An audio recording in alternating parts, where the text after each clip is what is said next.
ಸ್ನೇಹಿತರಿಗೆ ನಮಸ್ಕಾರ. ಜ್ಞಾನಗಂಗೋತ್ರಿ ಸ್ಪರ್ಧಾತ್ಮಕ ಪರೀಕ್ಷಾ ತರಬೇತಿ ಕೇಂದ್ರದ ವತಿಯಿಂದ ಈ ವಿಡಿಯೋವನ್ನು ಪ್ರಸ್ತುತಪಡಿಸ್ತಾ ಇದ್ದೀವಿ. ಇದಿರೋದು ವಿಜಯನಗರ, ಬೆಂಗಳೂರಿನಲ್ಲಿ. ನಾವು ಈಗ ಪ್ರಚಲಿತವಾಗಿರುವಂತಹ ಪರೀಕ್ಷೆ ಪೊಲೀಸ್ ಸಬ್ ಇನ್ಸ್ಪೆಕ್ಟರ್ಸ್ ಪರೀಕ್ಷೆಗೆ ಅಂತ ಹೇಳಿ ಹಿಂದಿನ ಬ್ಯಾಚ್ನಲ್ಲಿ ಯಶಸ್ವಿಯಾದಂಥ ಹಲವಾರು ಸ್ನೇಹಿತರನ್ನ ಪರಿಚಯ ಮಾಡಿಸಿದ್ದೀವಿ. ಈ ಸಂದರ್ಶನದ ಸರಣಿಯ ಉದ್ದೇಶ ಇಷ್ಟೇ: ಮುಂದೆ ಪರೀಕ್ಷೆ ಬರೆಯುವಂಥ ಸ್ನೇಹಿತರಿಗೆ ನಿಮ್ಮ ಸೀನಿಯರ್ಸ್ ಸ್ಫೂರ್ತಿಯಾಗಬೇಕು ಅಂತ ಹೇಳಿ. ಅವರು ರೂಪಿಸಿದ ಅಥವಾ ಅವರು ನಡೆಸಿದ ಕಾರ್ಯತಂತ್ರ ಯಾವುದು, ಯಶಸ್ಸು ಪಡೆದದ್ದು ಹೇಗೆ, ಓದಿದ್ದು ಏನನ್ನ, ಕಲಿತಿದ್ದು ಏನು, ಎಲ್ಲಿ, ಹೇಗೆ, ಈ ಎಲ್ಲದರ ಮಾಹಿತಿ, ಅದರ ಜೊತೆಗೆ ಅವರೊಂದಿಷ್ಟು ವ್ಯಕ್ತಿಗತವಾಗಿ ಪಟ್ಟಿರುವಂತಹ ಕಷ್ಟಗಳಿದೆಯಲ್ಲ, ಅದೆಲ್ಲವನ್ನ ಮೀರಿ ಅವರು ಈ ಪರೀಕ್ಷೆಯಲ್ಲಿ ಯಶಸ್ವಿಯಾಗಿದ್ದಾರೆ. ಇದರ ಬಗ್ಗೆ ಮಾಹಿತಿಯನ್ನ ಅವರೇ ಸ್ವತಃ ಕೊಡ್ತಾರೆ. ಅವ್ರ ಜೊತೆ ನಮ್ಮ ಸಂದರ್ಶನ ಮಾಡೋಣ ಅಲ್ವಾ? ವಿನೋದ್ ಅವರೇ ನಮಸ್ತೆ. ಜ್ಞಾನಗಂಗೋತ್ರಿಯ ಆಪ್ತ ವಿದ್ಯಾರ್ಥಿ ಇವರನ್ನ ಈ ದಿವಸ ನಾವು ಮಾತಾಡಿಸ್ತೀವಿ. ವಿನೋದ್, ನಿಮ್ಮ ಬಗ್ಗೆ ಒಂದು ಸ್ವಲ್ಪ ಏನಾದರೂ ಹೇಳಬಹುದಾ? ಖಂಡಿತ ಮೇಡಮ್. ನಮ್ದು ಚೆನ್ನಾಪುರ, ಕೋಲಾರ ಜಿಲ್ಲೆ, ಮುಳಬಾಗಿಲು ತಾಲೂಕು. ನಾನು ಡಿಗ್ರಿ ಓದ್ಬೇಕಂತ ಸಂದರ್ಭದಲ್ಲಿ ನನಗೆ ಯೂನಿಫಾರ್ಮ್ ಮೇಲೆ ಭಾಳ ಆಸೆ ಆಗಿತ್ತು. ಏನಾದರೂ ಮಾಡಿ ನಾನು ಪೊಲೀಸ್ ಕಾನ್ಸ್ಟೇಬಲ್ ಆಗಬೇಕು ಅಂತ ಭಾಳ ಆಸೆಯಿಂದ 2012 ಪಾಸಿಂಗ್ ಔಟ್ ಆಯಿತು. ಬಟ್ ಎಲ್ಲೂ ಯಾರೋ ಗೈಡೆನ್ಸ್ ಒಂದು ಕೊರತೆ ಇತ್ತು, ಯಾರು ಮಾರ್ಗದರ್ಶನ ನೀಡ್ತಾ ಇಲ್ಲ. ಅದೇ ಸಂದರ್ಭ ನಮ್ಮ ಮಧುಸೂದನ್ ಸರ್ ಅಂತ ಹೋಗಿದ್ರು, ಅವರು ಸ್ಕೂಲ್ ಬುಕ್ಸ್ ಓದು ಅಂತ ಹೇಳಿದ್ರು. ಬಟ್ ಸ್ಕೂಲ್ ಬುಕ್ಸ್ ಹೇಗೆ ಓದಬೇಕು ಏನು ಅಂತ ನನಗೆ ಏನೂ ಗೊತ್ತಿರಲಿಲ್ಲ. ನಾನು ಸ್ಕೂಲ್ ಬುಕ್ಸ್ ಓದಿ ನೋಟ್ಸ್ ಮಾಡ್ಕೊಂಡಿದ್ದೆ, ಮತ್ತೆ ಪರೀಕ್ಷೆ ಬರೀತಿದ್ದೆ. ಬಟ್ ಪರೀಕ್ಷೆಯಲ್ಲಿ ಅದೇ ಕ್ವಶನ್ ಬರ್ತಾ ಇತ್ತು, ಬಟ್ ಅದನ್ನು ತಪ್ಪಾಗಿ ಬರ್ತಿದ್ದೆ. ಇದು ದೊಡ್ಡ ಮೇಜರ್ ಸಮಸ್ಯೆ ಆಗಿದೆ. ಅಪ್ರೋಚ್ ಗೊತ್ತಾಗ್ಲಿಲ್ಲ ಮೇಡಮ್ ನನಗೆ ಅದು ಹೆಂಗೆ ಓದಬೇಕು ಅಂದ್ಬಿಟ್ಟು. ಮತ್ತೆ ಏನು ಮಾಡಿದೆ ಅಂತ ಅಂದ್ಬಿಟ್ಟು ನಾನೇ ಸ್ವಯಚಿತವಾಗಿ 4 ಡಿವಿಷನ್ಸ್, ಬೆಂಗಳೂರದು, ಕಲಬುರಗಿ, ಬೆಳಗಾವಿ ಮತ್ತು ಮೈಸೂರು 4 ಡಿವಿಷನ್ ಬುಕ್ಸ್ ತಗೊಂಡೆ. ಅದು 5ನೇ ಕ್ಲಾಸ್ ಬುಕ್ ಮಾತ್ರ ಮೇಡಮ್. ಆ 4 ಡಿವಿಷನ್ 5ನೇ ಕ್ಲಾಸ್ ಬುಕ್ ಮಾತ್ರ ಬೇರೆ ಬೇರೆ ಇತ್ತು. ಆ ಒಂದನ್ನ ಆ ಬುಕ್ಕಲ್ಲಿ ನೀಟಾಗಿ ಏನೋ ಅದು ಕಲೆ, ವಾಸ್ತುಶಿಲ್ಪ ಆಗಿರ್ಬೋದು, ಅಲ್ಲಿನ ಸಾಹಿತಿಗಳು, ಅಲ್ಲಿನ ಏನೋ ಕಲೆ, ನಾಟಕಗಳು ಅವು ಎಲ್ಲ ಇರ್ತಾವಲ್ಲ, ಪ್ರತಿಯೊಂದೂ ಸಹ ಅಲ್ಲಿ ನಾವು ಸುತ್ತಮುತ್ತ ಎಲ್ಲ ನೀಟಾಗಿ ಗೊತ್ತಾಗ್ತದೆ. ಸಂಪೂರ್ಣ ಕರ್ನಾಟಕದ ಸಮಗ್ರ ನಮ್ಗೆ ಗೊತ್ತಾಯ್ತದೆ 5ನೇ ಕ್ಲಾಸ್ ಬುಕ್ಕಿಂದ ಮಾತ್ರ.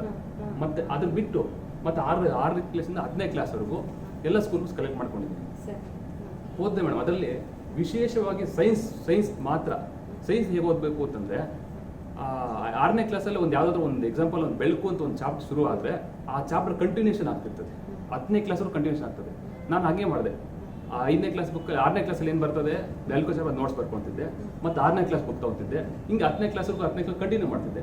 10ನೇ ಕ್ಲಾಸ್ ಆದಮೇಲೆ ಮತ್ತೆ ಕಾಂಪಿಟೇಟಿವ್ ಬುಕ್ VRS ಅವ್ರು ಬರ್ತಿದ್ರು, ಅದನ್ನು ತಗೊಂಡು ಓದ್ಕೊತಿದ್ದೆ. ನಾನು ಅದನ್ನು ಓದ್ಕೊಂಡು ಇದರಲ್ಲಿ ಏನು ಮಿಸ್ ಆಗಿದೆಯೋ ಅದ್ರಲ್ಲಿ ಎಕ್ಸ್ಟ್ರಾ ಇತ್ತು ಅದನ್ನು ನಾನು ನೋಟ್ ಮಾಡಿಸ್ಕೊತಿದ್ದೆ. ಮತ್ತು ಇದೇ ಚಾಪ್ಟರ್ ಮೇಲೆ ಯಾವುದಾದ್ರೂ ಕ್ವಶನ್ಸ್ ಸಿಗ್ತಾ ಅದನ್ನು ಅಲ್ಲೇ ಫೇರ್ ಮಾಡ್ಕೊಂಡು, ಅದ್ರ ಕ್ವಶನ್ಸ್ ಅಂದರೆ ನನಗೇನು ಗೊತ್ತಿಲ್ವೋ ಅದು ಮಾತ್ರ, ಎಕ್ಸಾಮ್ ಬರಲಿ ಇಂಪಾರ್ಟೆಂಟ್ ಇರಲಿ ಅಲ್ಲ, ನನಗೇನು ಗೊತ್ತಿಲ್ವೋ ಅದನ್ನು ಮಾತ್ರ ಅದೇ ಕ್ವಶನಲ್ಲಿ ಬರ್ಕೊಂಡೆ, ಅದೇ ಚಾಪ್ಟರ್, ಆ ಚಾಪ್ಟರ್ ಮಾತ್ರ. ಸೊ ಈ ಥರ ಸೈನ್ಸ್ನ ಎಲ್ಲ ಸಬ್ಜೆಕ್ಟನ್ನು ಹಂಗೆ ಮಾಡ್ಕೊಂಡು, ಸೈನ್ಸ್ ಮಾತ್ರ ಮೇಡಮ್. ಮತ್ತೆ ಹಿಸ್ಟ್ರಿ ಏನು ನೋಟ್ಸ್ ಮಾಡ್ಕೊಂಡಿಲ್ಲ ಮೇಡಮ್, ಯಾಕೆಂದರೆ ಅದು ಸುಮ್ಮನೆ ಓದ್ಕೊಂಡು ಹೋಗಿದೆ. 2-3 ರಿವಿಷನ್ ಕೊಟ್ಟಿದ್ದೆ. ಅದೇ ರೀತಿ ಪೊಲಿಟಿಕಲ್ ಆಗಲಿ ಮತ್ತು ಎಕನಾಮಿಕ್ಸ್ ಆಗಲಿ ಸ್ಕೂಲ್ ಬುಕ್ಸ್ ಅಂತ ಯಾವುದೇ ಅವಶ್ಯಕತೆ ಇಲ್ಲ. ಸಂವಿಧಾನಕ್ಕೆ PS ಗಂಗಾಧರ ದೇಶಮುಖ್ ತಗೊಳ್ಳಿ, ಎಕನಾಮಿಕ್ಸ್ಗೆ ಲಕ್ಷ್ಮಣ್ ರೆಡ್ಡಿ ತಗೊಳ್ಳಿ. ಇದ್ರ ಜೊತೆಗೆ ನಮ್ಮ ಎಬಿಲಿಟಿನ ಟೆಸ್ಟ್ ಮಾಡ್ಕೊಳ್ಬೇಕಂದ್ರೆ ಅವಾಗ ಟೆಸ್ಟ್ ಸೀರೀಸ್ ಅಟೆಂಡ್ ಮಾಡ್ತಾ ಇರ್ಬೋದು. ಟೆಸ್ಟ್ ಸೀರೀಸ್ ಯಾವಾಗ ಅಟೆಂಡ್ ಮಾಡ್ತಾ ನಮ್ಮ ಎಬಿಲಿಟಿ ಏನಂತ ಗೊತ್ತಾಗುತ್ತೆ. ಆ ಟೆಸ್ಟ್ ಸೀರೀಸ್ ಮಾಡ್ತಾ ಅದ್ರ ಜೊತೆಗೆ ನಮ್ಮ ಸ್ನೇಹಿತರೊಂದು ಡಿಸ್ಕಷನ್ ಮಾಡಬೇಕು ಹೆಚ್ಚಿಗೆ. ಯಾಕೆಂದರೆ ನಾನು ಬರೀ ಪರೀಕ್ಷೆ ಬರೆಯೋದು, ಓದ್ಕೊಡೋದು ಇಷ್ಟೇ ಮಾಡ್ತಿದ್ದೆ. ನಾನು ಒಬ್ಬನೇ ಓದೋದು, ಪರೀಕ್ಷೆ ಬರೆಯೋದು, ಬಟ್ ಫೈಲ್ ಆಗೋದು. ಭಾಳಷ್ಟು ನಾನು ಎಷ್ಟು ಎಕ್ಸಾಮ್ ಕಟ್ಟಿದ್ದೀನಿ, ಎಷ್ಟು ಎಕ್ಸಾಮ್ ಬರೋದು ನನಗೆ ಗೊತ್ತಿಲ್ಲ ಮೇಡಮ್. ಅಷ್ಟು ಎಕ್ಸಾಮ್ ಎಲ್ಲ ಆದಮೇಲೆ ನಮ್ಮ ಚೇತನ್ ಒಂದಿನ ಪದೇ ಹಿಂಗೆ ಎಲ್ಲ ವೈವಾ ಬರೋದು. ಚೇತನ್ ವೈವಾ ಹೋದಾಗ ನಾವು HK ನೋಟಿಫಿಕೇಶನ್ ಆಗಿತ್ತು. ನಾನು RSIಗೆ ವೈವಾ ಹೋಗಿದ್ದೆ, ಚೇತನ್ ಅವಾಗ HKಯಲ್ಲಿ ಸಿವಿಲ್ಗೆ ವೈವಾಗ ಬಂದಿದ್ದ. ಆಗ ನಮಗಿಬ್ರು ಪರಿಚಯ ಆಗಿತ್ತು. ಆ ಚೇತನ್ ಇದ್ಕೊಂಡು ಬರೀ ಓದ್ಕೊಂಡಿದ್ರೆ ಹಾಗಲ್ಲ, ಡಿಸ್ಕಷನ್ ಮಾಡೋಣ ಅಂತ ಕರ್ಕೊಂಡೋದ್ರು. ಆಗ ನಿಜವಾದ ಒಂದು ಸ್ಪರ್ಧಾ ಜಗತ್ತು ಅಂತ ನನಗೆ ಪರಿಚಯ ಆಯಿತು. ಅದ್ರ ಜೊತೆಗೆ GK ಟುಡೇದು, ಎಕ್ಸಾಮ್ ವೇದ, ಮತ್ತು ಇನ್ನು ವಾಟ್ಸಪ್ಪಲ್ಲಿ ಕೊಡ್ತಕ್ಕಂಥ ಅವು ಬೇರೆ ಟೆಸ್ಟ್ ಸೀರೀಸ್ದು ಅಲ್ಲಿಂದ ಕಳ್ತಕ್ಕಂಥದ್ದು, ಈ ಜ್ಞಾನಗಂಗೋತ್ರಿಯಲ್ಲಿ ಕೊಡ್ತಕ್ಕಂಥ ಟೆಸ್ಟ್ ಸೀರೀಸು ಎಲ್ಲನೂ ಕಲೆಕ್ಟ್ ಮಾಡಿಕೊಂಡು ಡೈಲಿ ಅದನ್ನು ಡಿಸ್ಕಸ್ ಮಾಡ್ತಿದ್ವಿ ಮೇಡಮ್. ಹೆಚ್ಚಿಗೆ ನಾವು ಡಿಸ್ಕಸ್ ಮಾಡ್ತಿದ್ದೆ. ಇದನ್ನ ಡಿಸ್ಕಸ್ ಮಾಡ್ತಾ ನಮಗೆ ಸಬ್ಜೆಕ್ಟಲ್ಲಿ ಏನು ಮಿಸ್ ಆಗ್ತಿದ್ದು ಅಂತಕ್ಕಂಥದ್ದು ಇಲ್ಲಿ ಸಿಗ್ತಾ ಇತ್ತು, ಅಲ್ಲಿ ಮಿಸ್ ಆಗಿದ್ದು ಇಲ್ಲಿ ಸಿಗ್ತಾ ಇತ್ತು. ಇದು ಭಾಳ ಹೆಲ್ಪ್ ಆಗ್ತಿತ್ತು ಮೇಡಮ್. ಪೇಪರ್ 1ಗೆ ನೀವು ಹೆಂಗೆ ತಯಾರಿ? ಪೇಪರ್ 1ಗೆ ನಾನು ಗ್ರಾಮೀಣ ಪ್ರದೇಶದಲ್ಲಿ ಕನ್ನಡ ಮೀಡಿಯಂ ಓದಿರೋದ್ರಿಂದ ನನಗೆ ಇಂಗ್ಲೀಷ್ ಅಂತಕ್ಕಂಥದ್ದು 5ನೇ ಕ್ಲಾಸ್ಗೆ ನಂಗೆ ಆರಂಭ ಆಗಿತ್ತು. ಇಂಗ್ಲೀಷ್ ಸಬ್ಜೆಕ್ಟ್ ABCD ನಾನು ಕಲ್ತಿದ್ದೆ ಅವಾಗ. ನನಗೆ ಇಂಗ್ಲೀಷನ್ನು ಇದುವರೆಗೂ ಚೆನ್ನಾಗಿ ಬರ್ತಾ ಇರಲಿಲ್ಲ. ಏನು ಮಾಡ್ತಿದ್ದೆ ಅಂದರೆ ಪ್ರತಿದಿನನೂ ಇಂಗ್ಲೀಷನ್ನು 2 ಅವರ್ ಹೊಸ ಹೊಸ ಪದಗಳು ಕಲಿಯೋದು, ಡೈಲಿ ಒಂದು 2 ಪೇಪರ್ 3 ಪೇಪರ್ ಬರೀತಾ ಇದ್ದೆ. ನಮ್ಮ ಅಲ್ಲಿ ಊರಲ್ಲಿದ್ದಾಗಲೂ ಅಷ್ಟೇ ಮೇಡಮ್, ಇಂಗ್ಲೀಷ್ ಟ್ರಾನ್ಸ್ಲೇಷನ್ಗೆ ಅಂತಂದ್ಬಿಟ್ಟು ನಮ್ಮ ಗುರುಗಳ ಹತ್ರ ಹೋಗ್ತೇವೆ, ಮಧುಸೂದನ್ ಸರ್ ಹತ್ರ ಹೋಗ್ಬಿಟ್ಟು ಅವ್ರು ಡೈಲಿ ಹೇಳ್ಕೊಡೋರು ಏನು ಮಾಡಬೇಕು, ದಿನಕ್ಕೊಂದು 5 ಕನಿಷ್ಠ 5 ಪೇಪರ್ ಮಾಡು ಅಂತ ಹೇಳೋರು. ನಾನು 5 ಮಾಡ್ತಿರ್ಲಿಲ್ಲ. ಒಂದು 2-3 ಪೇಪರ್ ಬರೀತಾ ಇದ್ದೆ, ಹೊಸ ಪದಗಳು ಬರ್ಕೊಂಡು ಪರಿಚಯ ಮಾಡ್ಕೊತಿದ್ದೆ. ಜೊತೆಗೆ ಡೈಲಿ ಒಂದು ಎಸ್ಸೆ ಒಂದಷ್ಟು ಮೆಂಟಾಲಿಟಿ ಪ್ರತಿದಿನ ಮಿಸ್ ಮಾಡ್ತಿಲ್ಲ ಇದ್ರ ಜೊತೆ ಓದೋದು. ಇದನ್ನು ಮಾಡ್ತಾ ಇದ್ರಿ. ಟೆಸ್ಟ್ ಸೀರೀಸ್ ಅಟೆಂಡ್ ಮಾಡ್ತಾ ಇದ್ರಿ ಅಲ್ಲ? ಟೆಸ್ಟ್ ಸೀರೀಸ್ ನೀವು ಬರೆದಾಗ ನಿಮ್ಗೆ ಹೆಂಗಿತ್ತು, ಏನಿತ್ತು? ಮೇಡಮ್ ಫಸ್ಟ್ ನಾನು ಇಲ್ಲಿ ಜ್ಞಾನಮೋಹ ಟೆಸ್ಟ್ ಸೀರೀಸ್ ಬಂದ ಸಮಯದಲ್ಲಿ ಪೇಪರ್ 1 ತಾವು ಸ್ಕೂಲ್ ಬುಕ್ಸಿಂದ ನನಗೆ ಪೇಪರ್ 1 ಏನು ಸಮಸ್ಯೆ, ಪೇಪರ್ 2 ಏನು ಸಮಸ್ಯೆ ಆಗ್ತಿರಲಿಲ್ಲ. ಬಟ್ ಪೇಪರ್ 1ನಲ್ಲಿ ಎಸ್ಸೆ ಚೆನ್ನಾಗಿ ಬರ್ತಿದ್ದೆ. ತಾವೇ ಹೇಳಿದಾಗ ನನಗೆ ವೆರಿ ಗುಡ್ ಅಂತ ವ್ಯಾಲ್ಯೂಷನ್ ಮಾಡೋರು ಯಾವಾಗ ಸ್ಟಾರ್ಟಿಂಗಿಂದ. ಇಂಗ್ಲೀಷ್ ಟ್ರಾನ್ಸ್ಲೇಷನ್ ಯಾವಾಗ ಬಂದ ಅವಾಗ ತಾವು ನನಗೇನು ಬರಲ್ಲ 0 ಕೊಡ್ತೀನಿ ಅಂತ 0 ಕೊಟ್ಟಿದ್ರು. ನಾನು ನನಗೆ 2 ವರ್ಷ 0ನ ಕೊಟ್ಟಿದ್ರಿ, ಇದು ವಾಸ್ತವ. 0 ಇಂದ ಹೀರೋ ಆಗಬೇಕು ಅಂತ. ಆವಾಗ ನನಗೆ ಎಲ್ಲಿ ಸಮಸ್ಯೆ ಇದೆ ಅಂತ ತಾವೇ ನನಗೆ ಮಾರ್ಗದರ್ಶನ ನೀಡಿದ್ರಿಂದ ನಾನು ಇಂಗ್ಲೀಷನ್ನು ಸ್ವಲ್ಪ ಜಾಸ್ತಿ ಇಂಪ್ರೂವ್ ಮಾಡ್ಕೊಂಡೆ. ಜಾಸ್ತಿ ನಿಮ್ಮ ಪರಿಶ್ರಮ ಅಷ್ಟೇ. ಇದು ಕಾಯಿಲೆ ಅಂತ ಹೇಳಿದ್ರೆ ಕಾಯಿಲೆಯಿಂದ ಎದ್ದು ಬರೋದು ನಿಮ್ಮ ಮನಸ್ಸಿಗೆ ಅಷ್ಟೇ. ಅದಕ್ಕೆ ನಿಮ್ಮ ಪರಿಶ್ರಮದಿಂದ ಬಂದ್ರಿ ಇದನ್ನು. ಸರಿ, ಇದಿಷ್ಟಾದ್ಮೇಲೆ ಸಂದರ್ಶನಕ್ಕೆ ಹೋಗ್ಬೇಕು. ನೀವು ಸಂದರ್ಶನಕ್ಕೆ ಹೇಗೆ ತಯಾರಿ? ಮೇಡಮ್ ಸಂದರ್ಶನಕ್ಕೆ ನಾನು ಪೊಲೀಸ್ ಕಾನ್ಸ್ಟೇಬಲ್ ಕೆಲಸ ಮಾಡ್ತಾ ಇರೋದ್ರಿಂದ ನನಗೆ ಸಂದರ್ಶನ ಏನು ಹೊಸದು ಅನಿಸಿರಲಿಲ್ಲ. ಯಾಕೆಂದರೆ ನನ್ನ ಒಂದು ಕೆಲಸದ ಬಗ್ಗೆನೇ ನನ್ನ ಅಲ್ಲಿನ ಜಾಬ್ ಪ್ರೊಫೈಲ್ನೇ ಕೇಳೋರು. ಅಲ್ಲಿ ಹೆಂಗೆ ಪ್ರಿಪೇರ್ ಆದೆ ಅಂತೆಲ್ಲ ಅಲ್ಲ ಕೇಳ್ಕೊಳ್ಳೋರು. ಮತ್ತೆ ಅಲ್ಲಿ ವರ್ಕ್ ಪ್ರೊಫೈಲ್ ಬಗ್ಗೆ ಕೇಳೋರು. ಅದು ಮತ್ತೆ ನನಗೆ ಹೊರಗಡೆಯಿಂದ ಪ್ರಶ್ನೆಗಳು ಏನು ಕೇಳಿಲ್ಲ. ಜೊತೆಗೆ ನನ್ನ ಸುತ್ತಮುತ್ತಲು ಏನು ನಿಮ್ಮ ಜಿಲ್ಲೆಯಲ್ಲಿ ಏನು ಫೇಮಸ್ ಆಗಿದೆ, ನೀವು ಏನು ಕೆಲಸ ಮಾಡ್ತೀವಿ, ನಿಮ್ಮ ತಂದೆ ತಾಯಿ ಏನು ಕೆಲಸ ಮಾಡಿ, ಇಷ್ಟು ಬಿಟ್ಟರೆ ಹೊರಗಿಂದ ಏನು ಕೇಳಿಲ್ಲ. ನಮ್ಮ ಪರಿಚಯ ಕೇಳಲಿಲ್ಲ. ಸರಿ.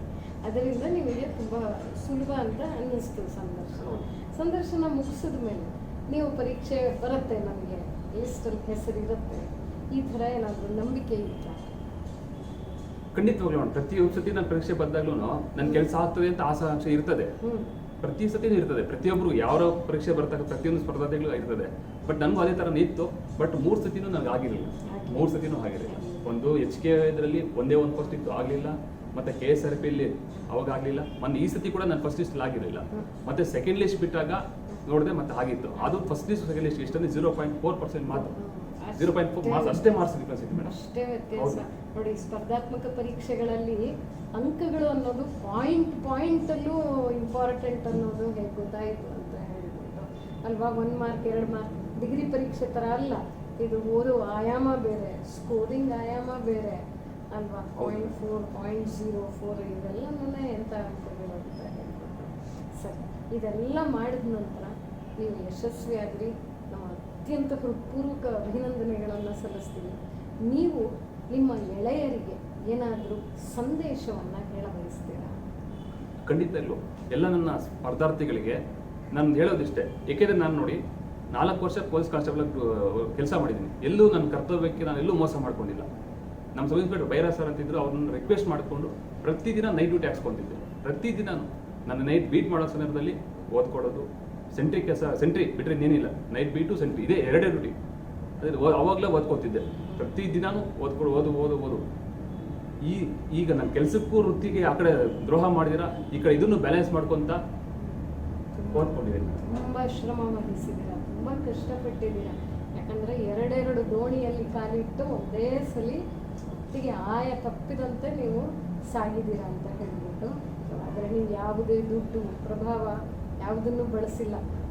ಇಲ್ಲ, ಯಾಕೆಂದ್ರೆ ಮೂಲತಃ ನಮ್ಮ ಮನೆಯಲ್ಲಿ ಯಾರೂ ಸರ್ಕಾರಿ ಹುದ್ದೆ ಅಂತಲೂ ಇಲ್ಲ. ಸರ್ಕಾರಿ ಹುದ್ದೆ ನಮ್ಮ ತಂದೆ ತಾಯಿ, ನಮ್ಮ ಅಜ್ಜ ತಾತ ಎಲ್ಲರೂ ಸಹ ಕೃಷಿ ಕುಟುಂಬನೇ. ಕೃಷಿ ಕೆಲಸ ಮಾಡ್ತಕ್ಕಂಥವ್ರು. ಈಗಲೂ ನಾವು ಅದೇ ಮಾಡ್ತಾರೆ. ನನ್ನ ಪೊಲೀಸ್ ಕೆಲಸ ಆದಾಗಲೂ ಕೂಡ ಮತ್ತೆ ಯಾಕೆ ಓದ್ತೀಯಾ ಅಂತ ಕೇಳೋರು, ಆಗಿದ್ದಿಲ್ಲ ಅಂತ. ಮತ್ತೆ ನನಗೆ ಗೊತ್ತಾಯ್ತು ಮೇಡಮ್. ಯಾಕೆಂದ್ರೆ ನಾನು ಪೊಲೀಸ್ ಕಾನ್ಸ್ಟೇಬಲ್ ಅಂದರೆ ಒಂದು ಹಳ್ಳಿಗಾಗಲಿ ಅಥವಾ ಒಂದು ಯಾವುದೋ ಒಂದು ನಗರದಲ್ಲಿ ಒಂದೇ ಒಂದು ಪ್ರದೇಶಕ್ಕೆ ಮಾತ್ರ ಒಂದು 4-5 ಜನ ಮಾತ್ರ ಹೆಲ್ಪ್ ಮಾಡ್ಬೋದು ಅಂತ. ಬಟ್ ಅದೇ ಸಬ್ ಇನ್ಸ್ಪೆಕ್ಟರ್ ಆದರೆ ಒಂದು ಡಿಸಿಷನ್ ಮೇಕಿಂಗ್ ನಾನೇ ತಗೋಬೋದು, ಭಾಳಷ್ಟು ಜನಕ್ಕೆ ಸಹಾಯ ಮಾಡ್ಬೋದು ಅಂತ ಒಂದು ನನ್ನ ನಿರ್ಧಾರ ತಗೊಂಡು ನಾನು ಓದ್ಕೊತಿದ್ದೆ. ಓದ್ಬೋದು, ನಾವು ಕೂಡ ಕಾಮನ್ ಮ್ಯಾನ್ ಕೂಡ ಆಗ್ಬೋದು ಅಂತಕ್ಕಂಥದ್ದು. ಯಾಕೆಂದ್ರೆ ನನ್ನ ಭಾಳಷ್ಟು ಸ್ನೇಹಿತರು ಸಬ್ ಇನ್ಸ್ಪೆಕ್ಟರ್ ಆದರು. ಯಾಕೆಂದರೆ ಯಾವುದೇ ದುಡ್ಡು ಇನ್ಫ್ಲೂಯೆನ್ಸು ಏನೂ ಇಲ್ದಿರ್ತಕ್ಕಂಥವ್ರು ಭಾಳಷ್ಟು ಜನ ಆಗಿದ್ದಾರೆ. ಯಾಕೆಂದರೆ ನನ್ಗೆ ಗೊತ್ತಿರ್ತಕ್ಕ ನನ್ನ ತಂಗಿನೇ ವಿಭಾ ಅಂತ 14 ಬ್ಯಾಚ್ PSI. ನಾನು ಇಬ್ಬರು ಹೋಗ್ಬೇಕಂದ್ರೆ ನಾವು ಕ್ಲಾಸ್ಗೆ ಹೋಗ್ತಿದ್ವಿ, ಕ್ಲಾಸ್ಗೆ ಹೋಗೋದ್ರಲ್ಲಿ ಇಬ್ಬರು ಒಂದೇ ಟಿಫನ್ ತಗೊಂಡು ಒಂದು ಟೀ ಕುಡಿತು ಹೊಡ್ತಿದ್ವಿ ಇಬ್ರು. ಅಷ್ಟು ಕಷ್ಟಪಟ್ಟು ಓದ್ಕೊಂಡು ನಾನೇ ಅನ್ಕೋತಿದ್ದೆ ನನ್ನ PC ಆದರೆ ಸಾಕು ಅಂತ. ಅವಳೇನಂತಿದ್ಲು ನಾನು ಸಬ್ ಇನ್ಸ್ಪೆಕ್ಟರ್, ಕನಿಷ್ಠ ಸಬ್ ಇನ್ಸ್ಪೆಕ್ಟರ್ ಆಗಬೇಕು ಅಂತ ಹೇಳು. ಈಗ KS ವೈವಾಗೂ ಎಲಿಜಿಬಲ್ ಆಗೋಳೆ, 14 ಬ್ಯಾಚ್ PS ಆಗಿ. ಹೌದು ಮೇಡಮ್.